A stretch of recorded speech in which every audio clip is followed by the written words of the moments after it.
É um prazer vê-los mais uma vez esse ano, agora é só 2012, se Deus quiser. Nós falaremos, o tema que foi a casa disponibilizou é Jugo Leve, e eu vou passar um vídeo no começo e um vídeo no final. No vídeo do começo vocês vão me perdoar, mas eu vou deixá-los tristes. Eu preciso deixá-los tristes no começo para que eu possa explicar o tema e vocês sentirem na pele o que significa o jugo leve que Jesus mencionou. Então eu vou passar o vídeo do começo, entro, explico e depois eu vou deixar todo mundo feliz no final. Eu espero pelo menos que no terminada a nossa conversa saia todo mundo aqui um pouco mais animado, um pouco mais feliz, um pouco mais disposto a vivenciar todos os seus momentos e a lutar na vida, porque é isso que a gente vai dizer aqui, lutar para conquistar diversos valores, diversos objetivos na encarnação. Então eu começo com esse vídeo.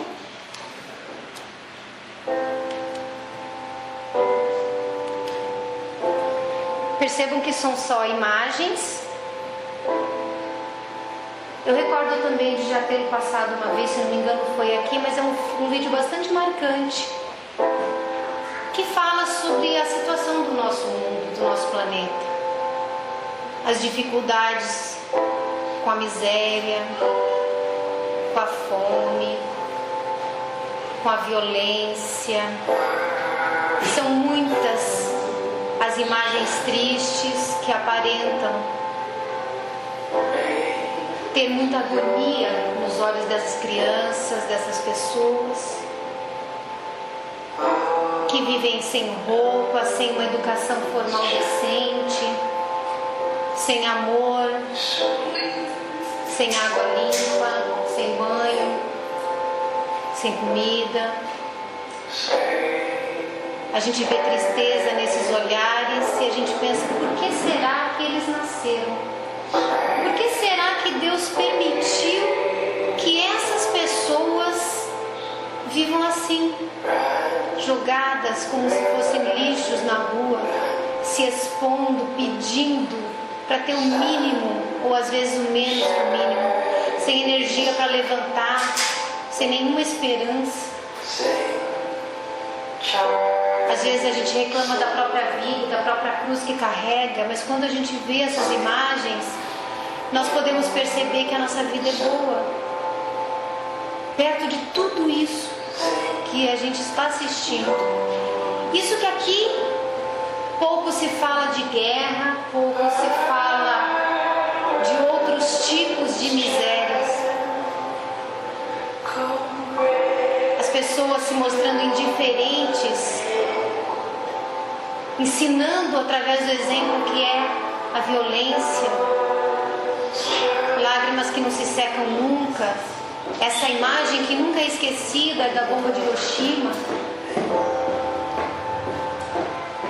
pura pele e osso. Essa imagem do abutre esperando a criança morrer, o fotógrafo se matou uns 3 meses depois, porque ele não suportou a visão permanente dessa miséria e não poder fazer nada. Com tudo isso que eu mostrei para vocês agora, nós vamos conversar então sobre o jugo leve. E nós trazemos o trecho de Mateus que cita Jesus, e Jesus diz: Vinde a mim todos vós que sofreis e que estáis sobrecarregados, e eu vos aliviarei. Tomai meu jugo sobre vós e aprendei de mim, que sou brando e humilde de coração, e encontrareis o repouso de vossas almas, porque o meu jugo é suave e o meu fardo é leve. Se a gente não consegue compreender Jesus, se nós não conseguimos compreender o significado destas palavras, as imagens que eu trouxe agora para vocês, imagens que estão aí, tem aos montes disponíveis no YouTube, em outros sites que falam deste mundo difícil de expiações que nós vivemos, um mundo que ainda é de expiações, que ainda está em trânsito para um mundo de regeneração. Se nós não conseguimos compreender esta mensagem do jugo leve de Jesus, nós não conseguimos compreender o que está acontecendo no mundo. Eu não posso entrar hoje, por questão de tema, nas questões pertinentes à reencarnação e à lei de ação e reação, mas aqui quem conhece um pouquinho que seja de espiritismo sabe que nós acreditamos que a reencarnação explica as injustiças e que a lei de ação e reação ela esclarece por que determinadas pessoas sofrem mais que outras, por que determinadas pessoas têm uma vida mais difícil, por que a minha prova é diferente da sua prova, por que a sua expiação é diferente da expiação dele. Então a lei de ação e reação explica tudo. Mas entender isso, somando com o entendimento do porquê que o jugo de Jesus é suave e o fardo é leve, muda todas as condições de compreensão e faz com que a gente viva a vida um pouco melhor. Para entender o que significa o jugo, nós temos que buscar lá na etimologia da palavra o significado. Jugo é a peça de madeira que serve para emparelhar dois animais para o mesmo trabalho. Sabe aquele pau que fica, aquela madeira em cima, que coloca os dois animais na mesma distância permanente para carregar uma carroça, alguma coisa? Isso se chama jugo. Canga. Oi? Canga. Canga chama também? Pois é, canga. Mas no tempo de Jesus era jugo. E essa palavra também vinha muito utilizada com jugo ignominioso, que era uma lança colocada horizontalmente sobre outras duas cravadas no solo. Elas eram colocadas baixas para que aqueles do tempo antigo que venciam os seus inimigos fizessem os inimigos que foram derrotados passar por baixo daquilo. Então não só significava aquela madeira, mas também aquela representação de perder. A representação de ser uma pessoa que foi escravizada. Então se colocava aquilo e a pessoa tinha que se abaixar, mostrar que estava escravizado ao vencedor. Essa é a história da palavra.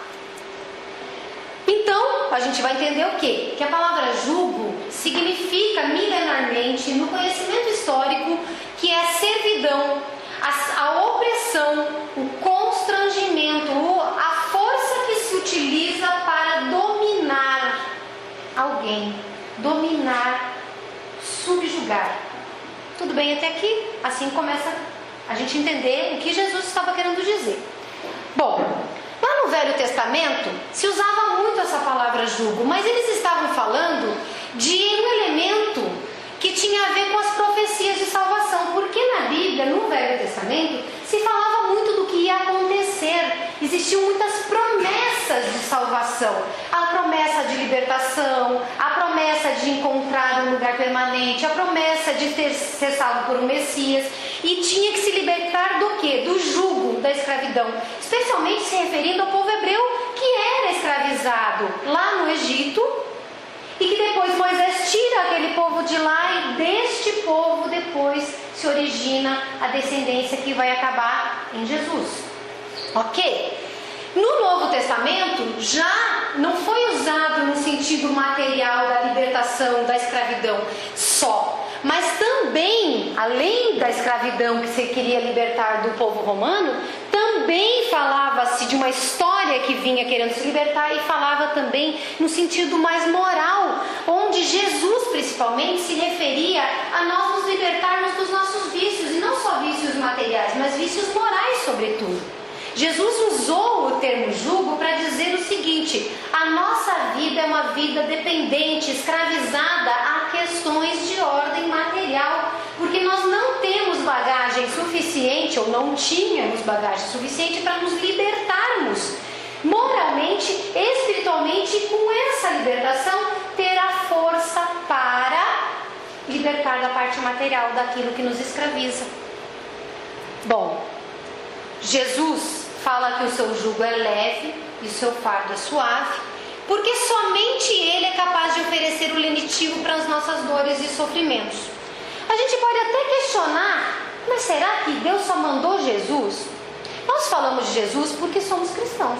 Nós falamos de Jesus porque nós entendemos que Jesus foi o Espírito mais puro, mais perfeito que já esteve neste neste planeta. Dentre outros muitos missionários, profetas e trabalhadores de Deus na terra, muitos outros falaram de coisas semelhantes ao que Jesus falou, mas Jesus foi o ápice. Ele vivenciou desde o início da sua existência até o final. E ele falou daquilo que ele fazia. Esse é o diferencial de Jesus, porque a maioria dos profetas, eles viveram uma vida do mundo, e depois que eles viveram uma vida do mundo, eles descobriram essas verdades. E aí eles falaram, e aí eles pregaram, mas nenhum fez o que Jesus fez, a ponto de entregar a própria vida para nos salvar. Uma salvação que é significativa quando diz o seguinte: eu estou dando a minha vida pela verdade que eu ensino. Se você seguir a verdade que eu ensino, você se salva. E aí vem a questão que diferencia o Espiritismo de outras religiões que os amigos conhecem, que outros conhecem, qualquer religião que pense dessa forma, que diz o seguinte: que nós nos salvamos através do mérito, através dos esforços de transformação, porque Deus quer que nós tenhamos a consciência tranquila de dizer: eu recebo porque eu mereço, e não porque Deus apenas teve piedade de mim e sem ter virtudes me salva. Não, nós nos salvamos por mérito, porque nós adquirimos virtudes, porque nós conseguimos evoluir e crescer dentro deste mundo, dentro desta experiência. Em relação ao Espiritismo, nós damos uma desviadinha rápida para dizer que, dentro da doutrina espírita, Kardec afirma que o temor da morte decorre do quê? De uma noção insuficiente da vida futura. Nós, durante a história do nosso planeta, o que a gente conhece, nós sabemos que pode haver céu, pode haver inferno, pode haver purgatório, já existiu o limbo, pode existir N formas, desde o nada até uma vida sem nenhuma possibilidade de felicidade, dependendo de onde nós vamos parar. Enfim, tudo isso é muito achismo nosso. Nós temos especulações a respeito do que tem após a morte. Mas dentro do Espiritismo, essa especulação para de ser especulação, primeiro porque nós trabalhamos com a mediunidade de uma forma tranquila, e as pessoas que morrem voltam através de instrumentos mediúnicos e dizem: a vida continua e eu sou exatamente aquilo que eu era. Mas a vantagem é que eu sei que posso mudar. E se a pessoa foi boa, ela mostra-se boa. E se ela foi sofredora, ela mostra-se sofredora, mas não está perdida. E quase todos, dependendo do seu grau evolutivo, têm essa mínima noção. Então o espírita não teme a morte, porque a vida é uma realidade. E não é só a vida material, é a vida espiritual também. Nós sabemos que continuamos sendo indivíduos com os sentimentos, com o conhecimento adquirido, com a bagagem que nós colocamos na nossa mochilinha antes de partir, e essa bagagem é tanto mais fácil de carregar quanto melhores fomos, tanto mais dolorosa e pesada quanto maus fomos. E aí, mesmo sem a vestimenta física, não deixamos de ser nós mesmos. Bom, isso em relação à vida espiritual. Agora, acontece a mesma coisa em relação a essa vida material aqui. Na encarnação, nós vivemos sofrimentos, vivemos dores, vivemos momentos de muita dificuldade, um pouco menos, um pouco mais, dependendo da situação e da pessoa, do seu momento, do que aquilo que vimos no vídeo inicial. E aí, nós sofremos tanto mais, muito mais, quando nós não temos noção do porquê sofremos. Nós não temos noção de que a vida aqui, ela tem um fim material, mas ela tem uma continuidade espiritual. E que o nosso momento de agora não é um momento definitivo. Não é só porque a vida vai continuar, não é só porque a morte vai nos eliminar o fardo do peso do corpo, mas também porque teremos outras oportunidades a partir do momento que chegarmos lá. Então, o que antes, que era esta vida sofrida que nós vemos na Terra, de tanta muita gente. Muitas vezes a nossa própria vida sofrida era torturante, gerava desespero, gerava dúvidas, dava medo. Começou a ser vislumbrada desde o tempo de Jesus como uma experiência educativa necessária para a evolução. O Espiritismo deixa isso muito claro, mas Jesus falou isso e nós só não entendemos porque não quisemos. Porque a humanidade, o indivíduo que faz parte da humanidade terrena, ainda tem uma tendência a querer facilidades. Nós preferimos acreditar que somos salvos pela piedade do Criador, quando na verdade, se nós nos esforçássemos um pouquinho assim para trabalhar, nós alcançaríamos a mesma coisa, com a vantagem de ser definitivo como aquisição. Eu vou falar de um outro modo. Quando nós, que somos pais e mães, temos nossos filhos, o nosso filho diz assim: mãe, quero um brinquedo. Pai, quero passear. Se o filho merece, a gente dá? A gente dá se o filho merece? Dá. E se o filho não merece? Às vezes dá também. Nós já vamos... Deixa esse argumento de lado. Só um pouquinho. Nós já vamos voltar no... Às vezes dá também. Mas em geral a gente não dá. Não. Por que a gente não dá? Porque nós não queremos criar o quê? Um preguiçoso. Uma pessoa que não sabe enfrentar dificuldades. Uma pessoa de caráter fraco. Uma pessoa que não sabe ouvir não.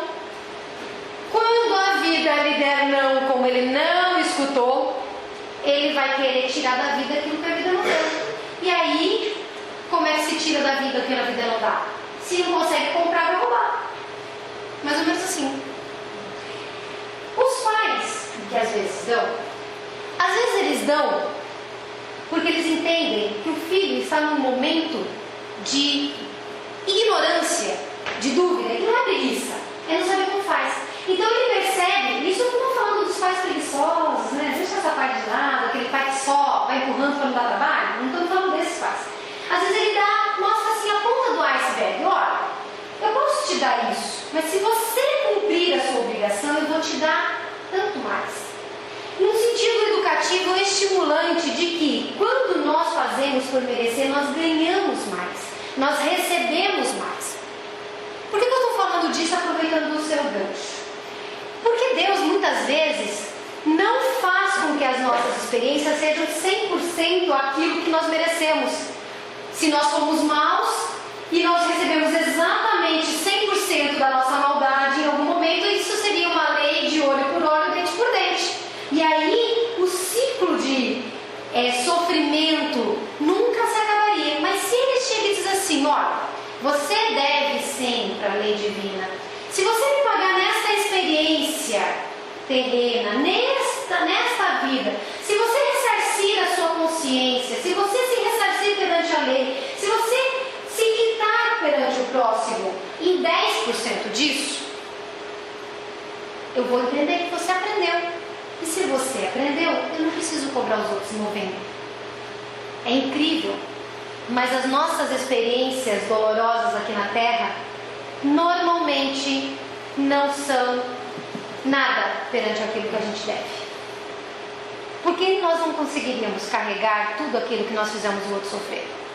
Nós não conseguiríamos nos quitar. E quando que a nossa vida começa a ser um pouco mais fácil?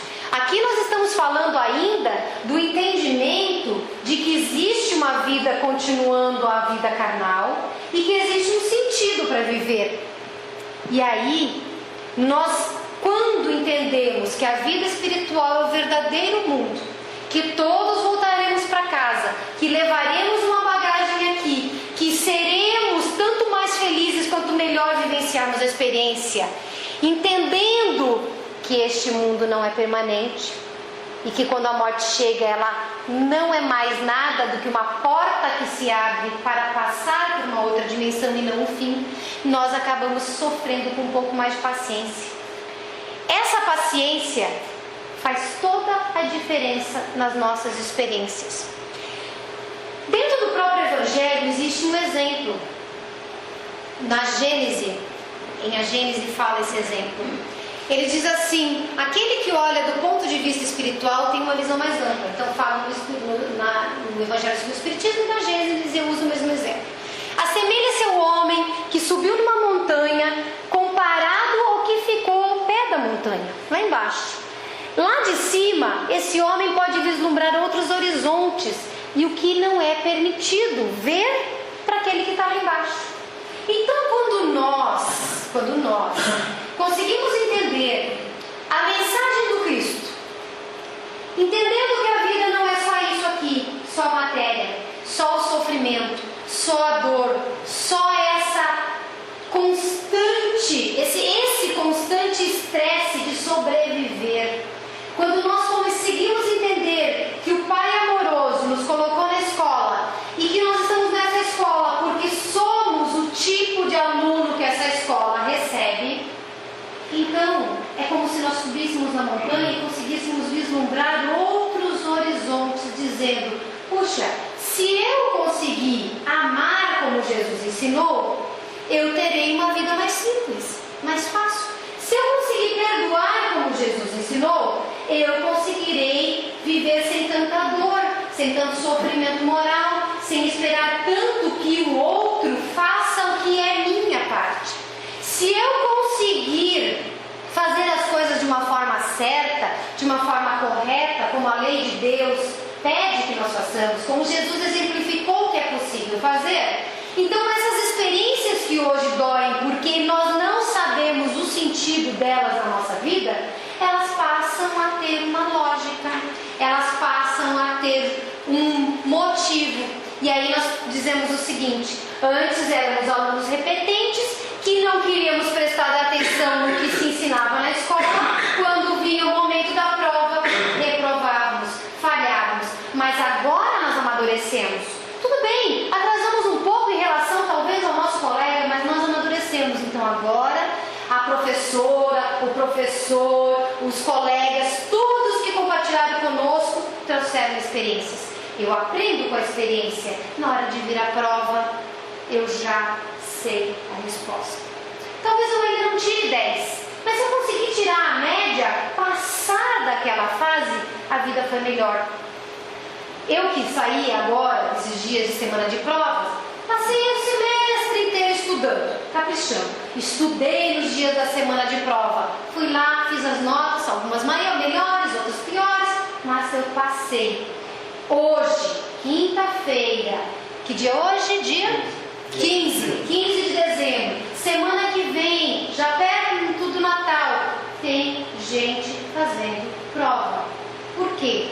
A maioria porque não conseguiu esforçar-se durante o período que devia ter se esforçado. Quando chegou a prova, não estava pronto. O que acontece conosco quando acontece isso? Nós reencarnamos numa experiência que poderia ter sido mais fácil, mas não é. Porque a gente está repetindo experiência e soma aquilo que a gente já está devendo do passado com aquilo que nós já temos que fazer no futuro. É como se acumulasse matérias, é como se acumulasse conteúdos para aprender. E é por isso que quando nós aprendemos a lição de Jesus, a nossa vida começa a ficar mais fácil. O jugo de Jesus é, portanto, a responsabilidade que ele nos exige, é o aprendizado da lei de Deus. Não é muito mais fácil essa exigência de Jesus de dizer: faça o que a lei de Deus quer que você faça e você vai ser feliz? Qual é a exigência da lei de Deus? Primeiro e segundo mandamento: amar a Deus sobre todas as coisas e o próximo como a si mesmo. Todas as outras virtudes decorrem do amor. Se nós conseguirmos fazer só isso, já estaríamos fazendo tudo o que precisa, de uma certa forma. E o fardo, então o jugo é suave. E o fardo, que é leve, é a prática da lei, porque é muito mais fácil amar do que odiar. A gente ama e sai feliz. A gente ama e sai tranquilo. A gente ama e dentro da gente tem uma leveza, a consciência não acusa nada. Mas quando a gente odeia, a gente não dorme. A gente tem pesadelo. Nós não conseguimos esquecer o alvo do nosso desafeto. Nós não conseguimos esquecer o que Ele nos fez. Nós não conseguimos parar de pensar em como seria, qual é o método que nós deveríamos usar para nos vingar. Então, o fardo do amor, que é o fardo que Jesus nos ensina, é um fardo leve. O jugo dele é um jugo suave, porque é somente a exigência, e é uma exigência não impositiva, porque como nós aprendemos por mérito, ensino, dá oportunidade de fazer. Não fez, vai ter que aprender de novo. Mas ninguém diz assim, você tem que amar agora, porque senão não tem mais chance. Não tem mais chance. Nós facilitamos a própria vida ou nós complicamos a própria vida.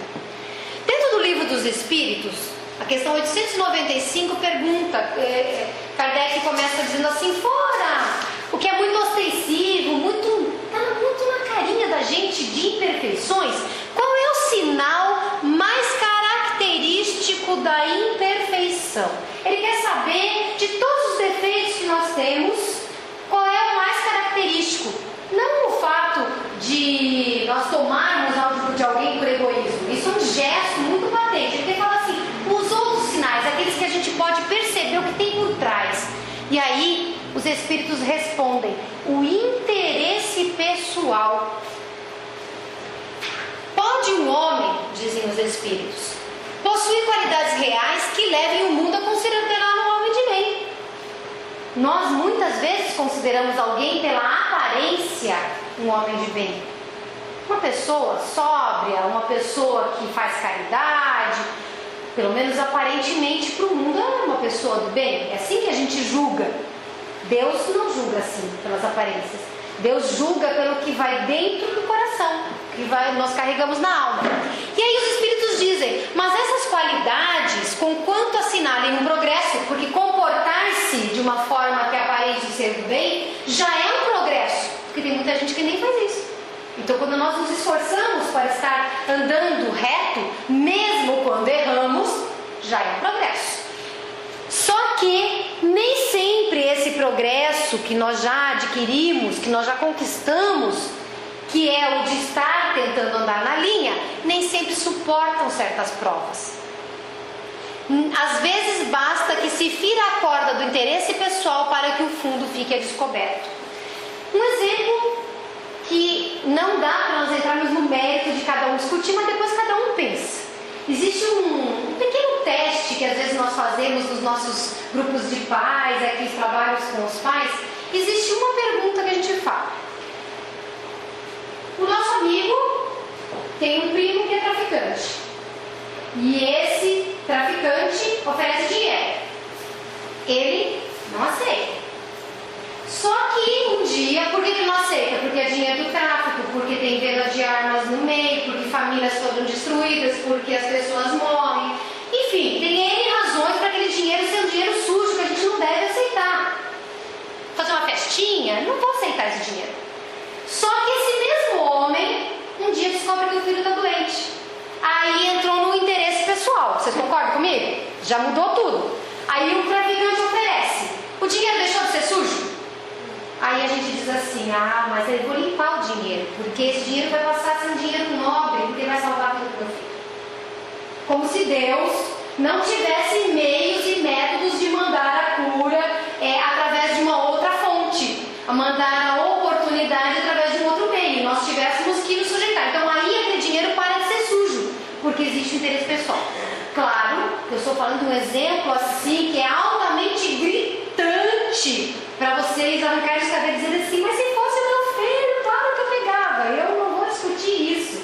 Eu só quero que vocês entendam o quanto que o interesse pessoal muda a perspectiva, porque nós ainda não temos virtudes para conseguir separar determinados comportamentos de outros. Quando é o parente do outro que vai ser vereador corrupto, a gente critica. Mas se é o meu irmão que diz, quando eu for eleito, eu vou dar uma vaguinha de emprego para vocês, todo mundo vai votar. Vocês entendem o que eu estou tentando dizer? Sobre a respeito do interesse pessoal? O que os Espíritos querem nos falar é que o verdadeiro desinteresse é coisa ainda tão rara na Terra que quando se patenteia, todos o admiram como se fosse um fenômeno. Vide televisão, Jornal Nacional, aquela zeladora que mora naquele barraco com 12 pessoas, tem só um quartinho, ela sai de casa às 5h30 da manhã e volta às 10h30 da noite, ela achou uma mala com 14 mil reais e ela devolveu. Vejam a que ponto nós estamos. É isso que os Espíritos falavam, que nós ainda somos escravos do interesse pessoal. O interesse pessoal está muito envolvido com o egoísmo, está muito envolvido com o que só nos satisfaz, e tudo isso faz nós voltarmos à frase de Jesus.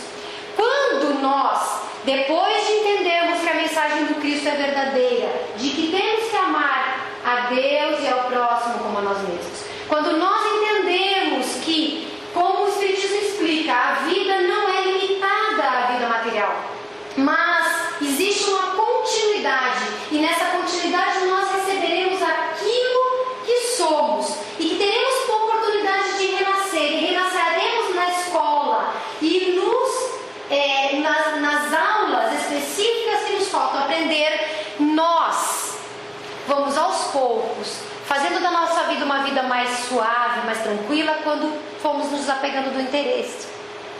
Quando formos nos desapegando do interesse, nós vamos conseguir viver melhor. Porque daí não existiriam mais aquelas crianças e aquelas pessoas do primeiro vídeo. Aquelas crianças e aquelas pessoas que estão lá morrendo de fome, de sede, no meio da sujeira, sem educação, sem oportunidade, sem amor. Aquelas pessoas são filhas do egoísmo de cada indivíduo dessa humanidade. Pelo menos falando de uma forma geral enquanto humanidade. Graças a Deus. Graças a Deus. E é essa a mensagem do Cristo. E mensagem que as religiões trouxeram no decorrer dos séculos para cá. Que o Espiritismo procura reviver na sua essência mais pura. Essa mensagem está despertando a humanidade. E nós já não estamos nos satisfazendo em ver essas imagens sem serem nos tocar o coração. Nós já estamos fazendo um trabalho diferente. Aqui do lado do centro tem uma creche de 50 crianças. Assim que a construção estiver pronta, aqui na frente serão 100 crianças. E ao mesmo tempo que essas 100 crianças aqui serão atendidas aqui ao lado tem o SOS, tem um trabalho da prefeitura e tem gente que também vem contribuir, que está alimentando a gente que está na rua. E aqui no centro da cidade tem a Santa Marta, que é um trabalho da igreja. E existem outros grupos que não estão ligados a religião nenhuma, em que as pessoas estão estendendo a mão. Nós estamos nas vésperas quase do Natal e é um momento em que nós começamos a pensar, sim, existem as pessoas que ainda refletem a questão do Papai Noel e do consumo, mas nós não deixamos mais de pensar no porquê estamos comemorando. É uma data simbólica? É uma data simbólica, ninguém sabe que dia Jesus nasceu, mas é a vida dele que está sendo comemorada. A vida dele por quê? Por causa desta mensagem de amor e de dizendo, eu carrego o teu fardo contigo, eu ajudo com que o teu jugo fique menor, mais suave, porque o amor que eu trouxe e provei que é possível sentir, esse amor é o que sustenta, esse amor é o que eleva, é o que dá forças, porque a nossa vida nos exige permanentemente duas coisas, resignação e coragem. Resignação não é aceitar tudo como se a vida não tivesse que ser lutada para conquistar coisas melhores. Resignação é a aceitação do que não dá para mudar. E a coragem é um esforço permanente de mudar aquilo que dá. Eu não posso, nem vocês não podem, fazer com que na África não tenha fome. Mas se nós conseguirmos tirar a fome de uma criança, aqui, nesse bairro, talvez nessa rua, nós já estaremos fazendo uma parte. E aí o nosso fardo e o nosso jugo começa a se tornar mais suave. Porque, primeiro, nós estamos compartilhando do amor. E o amor nos dá forças. Segundo, quando nós desencarnarmos e passarmos daqui para melhor, nós não teremos a experiência de vivenciar uma vida ruim espiritual. Porque nós não recebemos daquilo que não somos. Mas se nós somos bons aqui, o que nós recebemos do outro lado? Coisas boas. Recebemos amor. Uma coisa importante a gente saber. está sim de gente encarnada querendo que nós soframos, para protelar o desenvolvimento desse planeta. Eles vêm encarnando exatamente para isso. Da mesma forma que, como espíritas, para nós é tranquilo falar isso, existem muitos espíritos do outro lado morrendo de medo de que esse planeta passe definitivamente para o mundo de regeneração, porque eles não poderão mais estudar nesta escola. Então eles estão fazendo de tudo para pegar nas nossas invigilâncias, as nossas fraquezas e nos fragilizando naquilo que ainda não conquistamos em definitivo, que são as virtudes, nós atrasarmos o próprio desenvolvimento e, por consequência, o desenvolvimento do planeta. Mas não esqueçam, por pior que sejam as imagens que a gente vê do mundo lá fora, na TV, na rua, no rádio, na internet, no jornal, tentem ver as boas notícias. Tentem ver quantos tem pessoas agora salvando pessoas através de muitos gestos de amor, inclusive em relação aos animais, porque o que tem se maltratado de animal, vocês têm visto as notícias, vocês têm mostrado os maus pendores, a má índole das pessoas com relação aos animais. Quem maltrata um animal não maltrata o ser humano?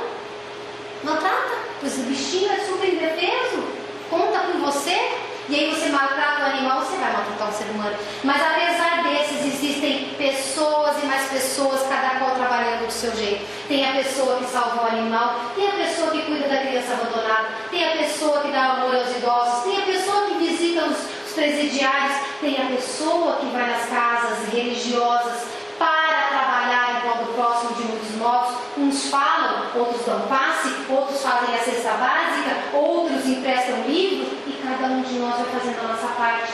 E aí nós estamos mudando o mundo. Mas eu digo isso para que quando nós estivermos nos focando nisso, percebamos que não é só de más influências que o mundo é feito, que esse jugo é suave e o fardo é leve, porque quem anda com Jesus tem apoio dos emissários de Jesus para trabalhar conosco.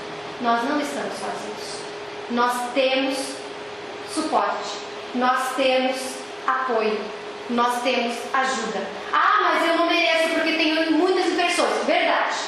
Talvez a gente não mereça ainda porque tem muitas imperfeições. Mas Deus não está esperando, e nem Jesus disse: somente trabalhe na minha seara se você já tiver sido perfeito, já se considerar perfeito. Não. Ele conta conosco do jeito que somos. E é do jeito que somos que podemos contribuir. Posso falar uma coisa? Opa! Quando eu fazia faculdade, na década de 80, a gente assistia um vídeo chamado Ilha das Flores. Eu conheço, vi na Faculdade de Serviço Social, é triste. E contava que muitas pessoas se alimentam do lixo, né? E isso não é só no filme, isso é mundial. E naquela ocasião, a minha professora ensinou que todos nós deveríamos separar o lixo, todo o resto de comida da nossa casa, e não misturar com papel higiênico, papel. Naquela época nem existia essa coisa de reciclagem.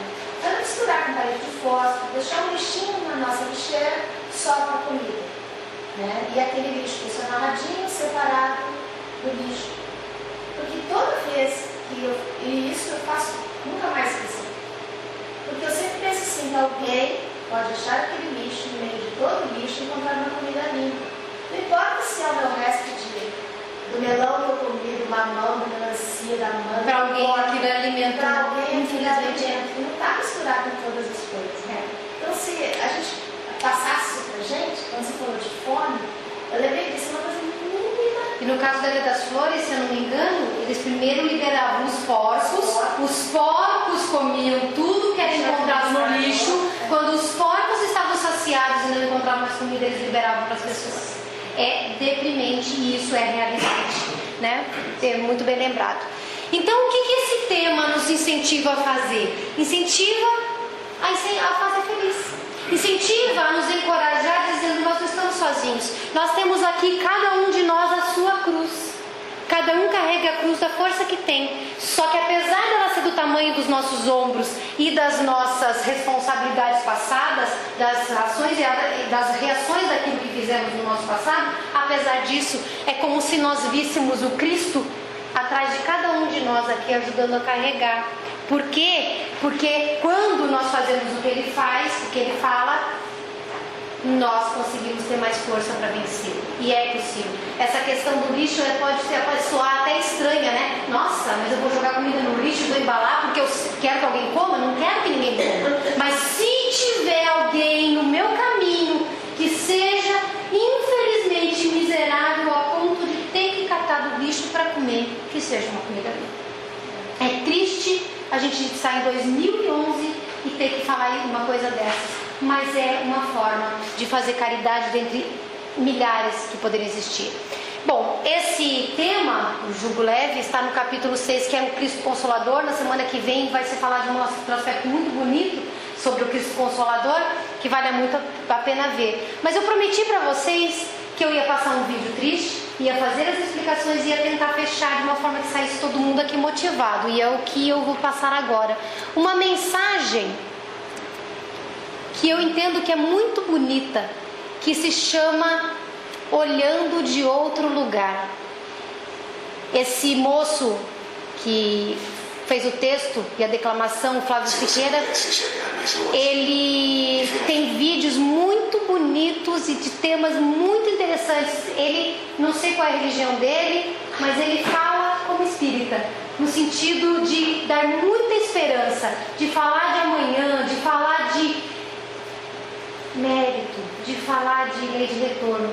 Então prestem atenção nessa mensagem, nas imagens que vão passar e no que ele diz, porque essa é a mensagem que eu deixo para vocês agora como o meu voto de Feliz Natal, como o meu voto de Feliz Ano Novo, como a minha mensagem, faço do Flávio Siqueira as minhas palavras de dizer: vamos olhar as nossas vidas por um outro ângulo, por um outro aspecto. Vamos subir na montanha, vamos pegar o nosso conhecimento espírita, saber que tem motivo de estar aqui, de viver tudo que vivemos, e vamos, subindo lá, olhar as possibilidades e vamos lá de cima estender a mão para o nosso próximo, porque é isso que a gente precisa, todo mundo subir na montanha. O meu carinho, o meu abraço, o meu fraternal amor por vocês. Amo estar aqui, amo falar. Espero que alguma coisa que tenha sido dita hoje aqui possa tocar o coração e que vocês estão para casa pensando e façam a diferença no mundo. Todo mundo fala que 2012 vai acabar o mundo, a gente sabe que não vai acabar o mundo, mas a gente não sabe quando a nossa vez acaba aqui. Vamos deixar para fazer depois, tá bem? Vamos encerrar então com essa mensagem.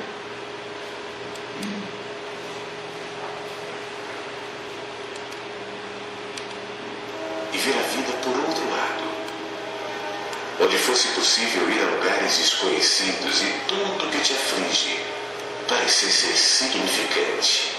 Saísse desse chão, pisasse nas estrelas, vendo tudo aqui de cima. Você saberia que as coisas nem sempre são o que aparentam ser. Confiaria menos no que vê e mais no que sente. Seria tolerante com seus erros e aprenderia a perdoar.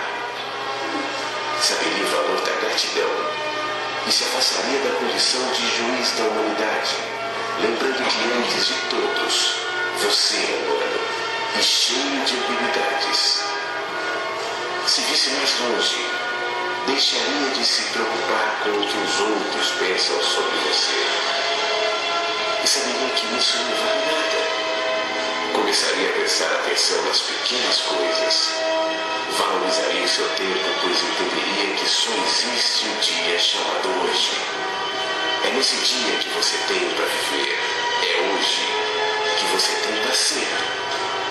Se pudesse enxergar mais longe, abriria mão do seu orgulho, mudaria suas prioridades, andaria por outros caminhos, saberia para as pessoas invertendo seus valores. Se soubesse que o poder está na fraqueza e o tesouro na sabedoria, buscaria o conhecimento e aprenderia a descansar, sabendo que os seus esforços não darão em nada. A vida é graça e é dela que você depende. Olhe para cá e veja que sobre você há o firmamento, que as estrelas te veem e que você não está sozinho. Há muito mais do que você pode ver. Se pudesse chegar mais longe, tudo seria diferente. Tudo pode ser diferente. Hoje, praticamente já acabou. Mas a gente ainda vai para casa, vai saber o que vai acontecer no nosso caminho. Mas amanhã, começa tudo de novo. E vocês terão um hoje para mudar e fazer diferença no mundo. Que Deus abençoe a todos, que Jesus acompanhe cada um de vocês aos seus lares e que vocês tenham uma vida de muita luz para si mesmos e para o próximo. Que assim seja.